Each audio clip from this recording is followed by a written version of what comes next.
और दिल्ली से खबर आ रही है। दिल्ली हाईकोर्ट में कोरोना के मामलों को लेकर एक सुनवाई चल रही है और इस दौरान एनडीटीवी का भी नाम आया, जिक्र आया। हमने खबर दिखाई थी कि कैसे कोरोना की 44 लाख वैक्सीन बर्बाद हो चुकी हैं। कोविड पर सुनवाई के दौरान दिल्ली हाईकोर्ट के जस्टिस सांघवी ने इस खबर का हवाला दिया।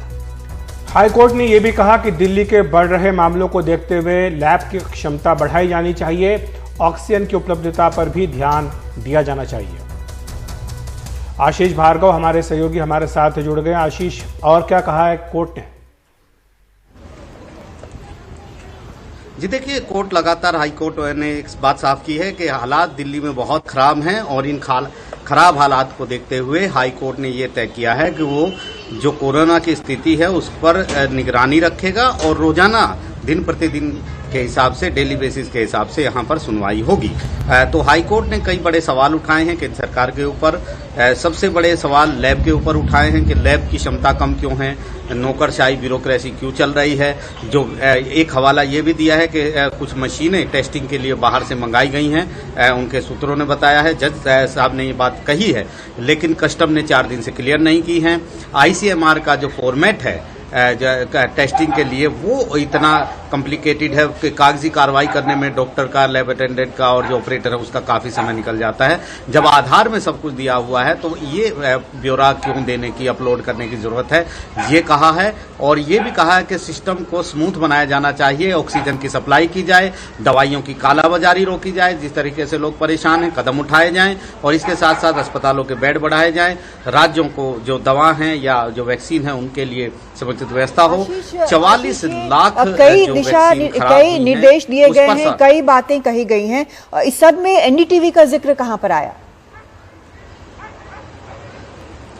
जी देखिए, जब ये सुनवाई चल रही थी, 2 जजेस की बेंच है, जस्टिस विपिन सांघी और जस्टिस रेखा पिल्लई की ये बेंच, पल्ली की ये बेंच है। और जब सुनवाई के दौरान जब ये बात सब चल रही थी तो जस्टिस सांघी ने बताया केंद्र सरकार को और सभी को कि उनके मोबाइल पर एक खबर आई है, एनडीटीवी की ये खबर है, जिसमें कहा गया है कि 10 करोड़ में से 44 लाख वैक्सीन जो हैं वो बर्बाद हो गई हैं क्योंकि उनका इस्तेमाल नहीं किया जा सका, क्योंकि वायल जो होता है वो 10 उसमें वैक्सीन की डोज होती हैं और अगर उतने लोगों ने नहीं लगवाई तो उनको फौरन इस्तेमाल करना होता, वो खराब हो जाती हैं। को काफी चिंता जताई, काफी नाराजगी जताई कि आपने ऐसी कोई व्यवस्था नहीं बनाई। इंडिया को आईटी का हब कहा जाता है, लेकिन आप एक ऐसा विकसित नहीं कर पाए जो इस बर्बादी को रोक दे। 6% की बर्बादी बहुत बड़ी बर्बादी होती है। जो लोग वॉलेंटियर लगवाना चाहते हैं, चाहे वो 45 साल से कम क्यों ना हो, क्यों नहीं केंद्र सरकार उनको इजाजत देती, क्यों 1 मई का इंतजार कर रही है, क्यों ये जो वैक्सीन है इनको खराब कर रही है। तो काफी चिंता जताई है इस रिपोर्ट पर और कहा है कि सरकार को ऐसी पॉलिसी लेकर आनी चाहिए कि शाम को वो ये कह सके कि इतनी वैक्सीन बची हैं, जो चाहे वो आकर वॉक इन करके लगवा लें।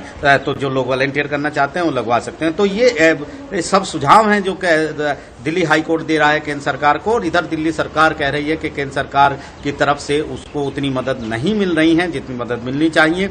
8000 बेड की कमी है, ऑक्सीजन की कमी है, दवाइयां उनको नहीं मिल रही है, बहुत सारी दिक्कतें यहां पर हैं। लेकिन केंद्र सरकार कह रही है कि वो बराबर कोशिश कर रही है। दिल्ली सरकार कह रही है कि कुछ राज्यों को ज्यादा संसाधन दिए जा रहे हैं जबकि वहां पर जरूरत नहीं है। लेकिन दिल्ली जैसे शहर में जहां पर लोग मर रहे हैं, कल भी 32,000 केस थे, वहां पर सुविधा केंद्र सरकार नहीं दे रही है। जी, बहुत शुक्रिया आपका आशीष इस पूरी जानकारी के लिए। और जिस खबर का जिक्र आशीष कर रहे थे कि हाईकोर्ट में जिसकी चर्चा हुई है एनडीटीवी की, वो खबर क्या है उस पर एक बार नजर डाल लेते हैं। दरअसल आरटीआई के जरिए जानकारी मिली है कि देश के अलग अलग राज्यों में 11 अप्रैल तक 44,79,000 वैक्सीन के डोज बर्बाद कर दिए गए हैं। और आंकड़ों के मुताबिक देश में 11 अप्रैल तक 10 करोड़ 34 लाख लोगों को टीके लगाए गए और अभी टीकों की कमी का मामला भी सामने आ रहा है और ऐसे में वैक्सीन की बर्बादी निश्चित तौर पर बहुत चिंताजनक है।